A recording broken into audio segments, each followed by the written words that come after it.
Hey everybody.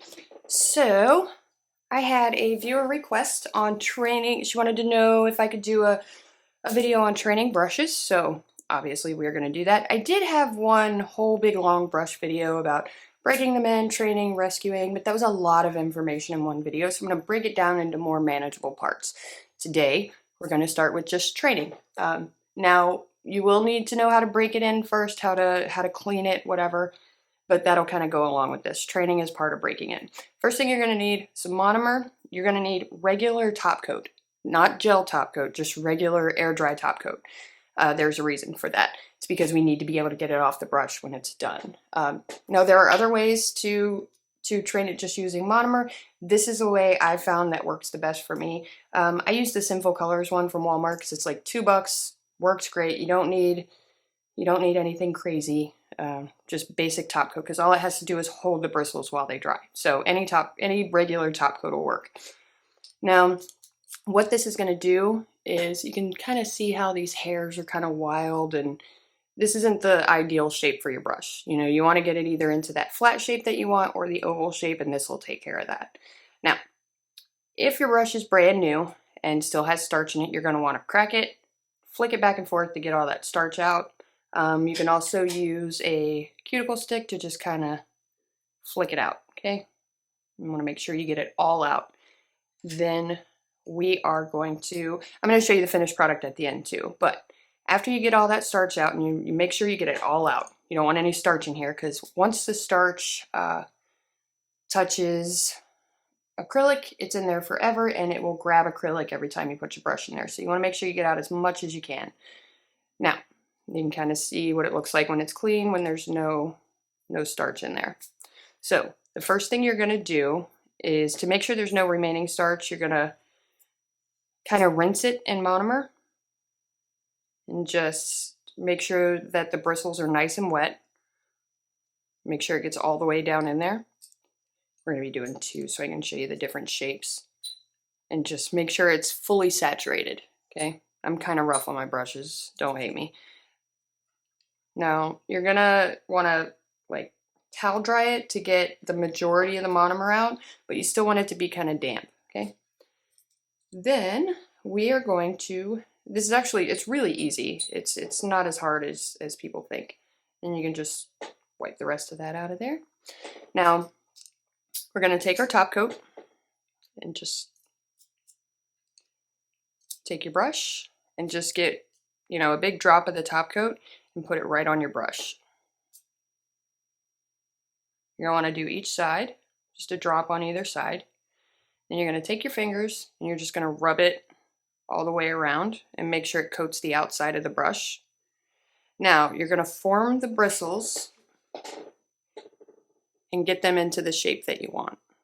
So I like more of an oval shape, not the flat, so I tend to get mine pointed.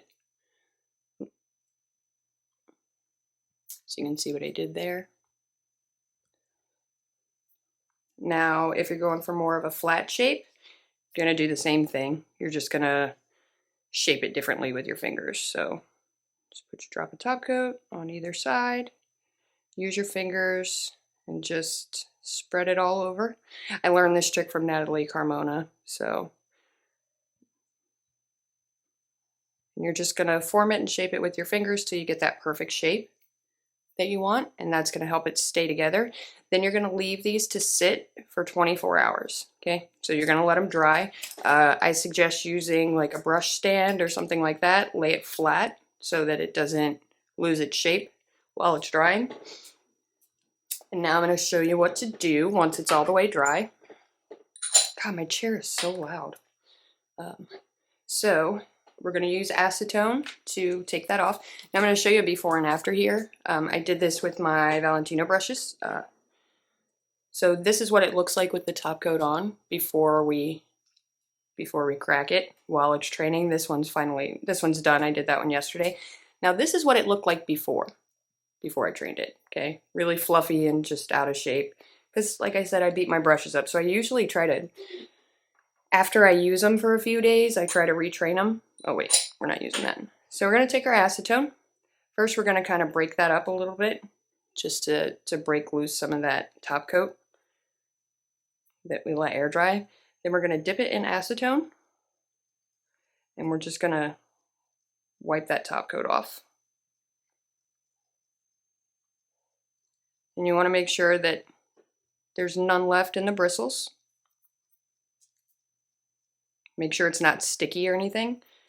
And you just wanna wipe it all off. Now, after we do this, we are gonna rinse it in monomer to get any acetone off of our brush, because we don't need that.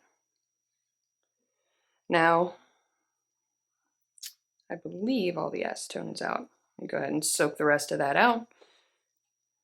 Now the brush is nice and flat. So now that we have the acetone off, same thing, you're just gonna dip it in your monomer just to rinse, rinse any residual stuff off of there. And then just kind of pat it dry on your towel, and there you go. You got a perfectly shaped brush. Perfectly trained. It's in the shape that you want. I like this method because you get the exact shape that you want with the top coat. It doesn't change as it dries. Actually, these ones are dry, so I can show you with these too. I prefer to leave them sit for 24 hours just to make sure that it's dry all the way through, but I'll go ahead and show you. You saw how the hairs on this one were kind of wild. So we're just going to take our acetone, just kind of soak that acetone through there. And then we're going to wipe it. And just make sure all that top coat's off. Oh, rinse it in the monomer. There we go. See how I got rid of those wild hairs all over? So I suggest, like, if you're using your brushes every day, do this like once a week. It's really good. It keeps them in good shape. It cleans anything out that might be down in the brushes. It's just good practice. The acetone will not hurt it because it's in there for just a few seconds, so it's not going to hurt it. You just need it to break up just long enough to break up the top coat. So nothing wrong with that, and it's not going to hurt your brush. I've done it with multiple times with all of my brushes. It's how I keep them decent. Now, if you guys have any questions or need any clarifications, comment down below. Don't forget to like, share, subscribe, all that nonsense. We will be doing the giveaway this coming week, and just a quick explanation for that. I am going to say a word in the middle of the videos, and the first person to comment that word wins a surprise nail art package from me. So it'll be coming this week in one of my videos that'll be coming up. So make sure you have notifications turned on and keep an eye out. So as always, thanks for watching.